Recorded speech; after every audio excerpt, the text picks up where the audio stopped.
उसने पैसों के लिए मुझे छोड़ दिया। हमारी मुलाकात मेरे दोस्त की शादी में हुई थी। वो मेरे दोस्त के मामा की लड़की थी। मैं अपने दोस्त की शादी में गया हुआ था, तभी मेरी मुलाकात रितु से होती है। वो दिखने में बहुत ही खूबसूरत थी। जब मैंने उसे पहली बार देखा तो देखते ही रह गया। वो मेरे पास से होकर गुजरी। उसकी खुशबू मैं आज भी नहीं भूल पाया हूँ। मैं आज भी उसकी याद में रोता हूँ। मेरे दोस्त ने हम दोनों का इंट्रोडक्शन एक दूसरे से करवाया। उसने मुझे हेलो बोला और मुझसे मेरा नाम पूछा। मैंने अपना नाम राहुल बताया। फिर कुछ देर तक हमारी बातें हुई। फिर वो वहाँ से चली गई। मेरी नज़रें बस उसी को ढूंढने लगी। मैं बस हर टाइम उसी को देखता रहता। अभी तक शायद मुझे उससे प्यार हो गया था। मैं बस उससे बात करने के बहाने ढूंढता रहता था। कई बार मैं उसके पास जाकर बैठ जाता था और अपने आप ही उससे बात करने लगता था। ऐसे ही हमारी दोस्ती हो गई और हमने एक दूसरे को अपना अपना नंबर दिया। जब शादी वाले दिन वो तैयार होकर आई तो वो किसी परी से कम नहीं लग रही थी। मैं बस एकटक उसे ही देखे जा रहा था। उसने भी मेरी तरफ देखकर एक हल्की सी स्माइल दी तो मैं खुशी से झूम उठा। फिर शादी ख़त्म होने के बाद अगले ही दिन सब लोग अपने अपने घर जाने लगे। मुझे बहुत बुरा लग रहा था कि अब मुझे उससे दूर जाना होगा, पर क्या करें, जाना तो था ही।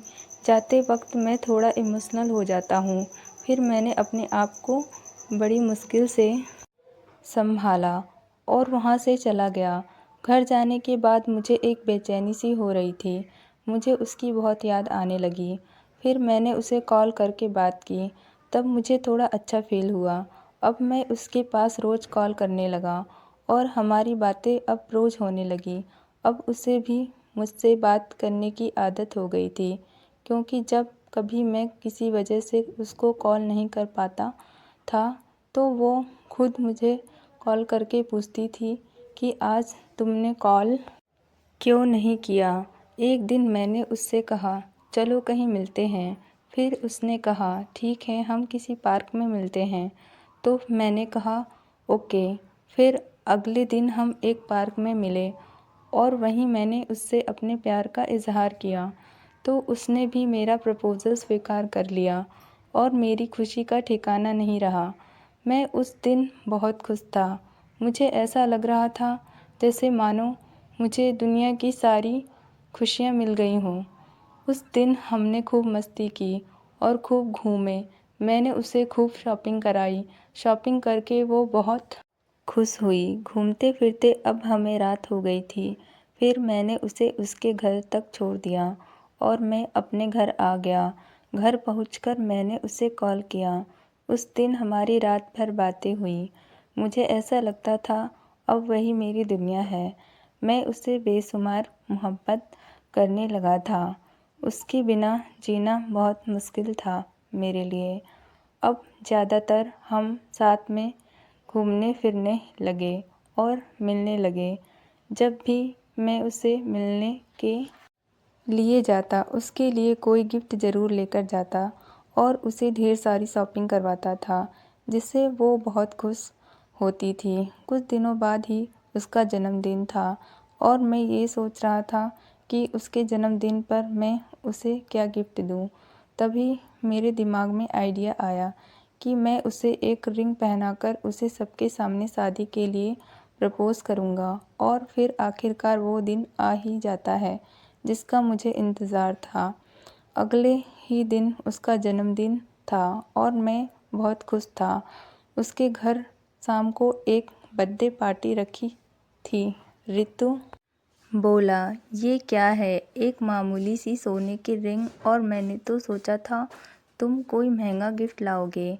अगर रिंग ही लाना था तो डायमंड की ले आते, या फिर औकात नहीं है तुम्हारी डायमंड खरीदने की।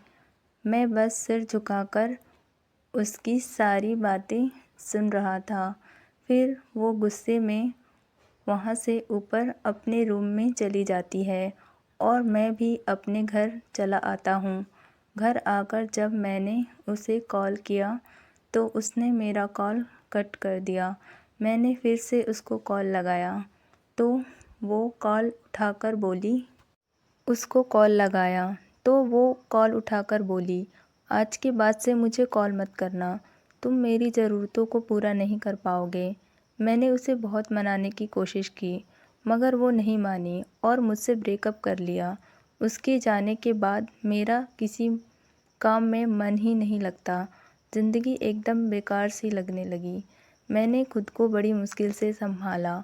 फिर एक दिन जब मैं अपने दोस्तों के साथ घूमने के लिए गया था तो वहीं मैंने उसको किसी और के साथ देखा।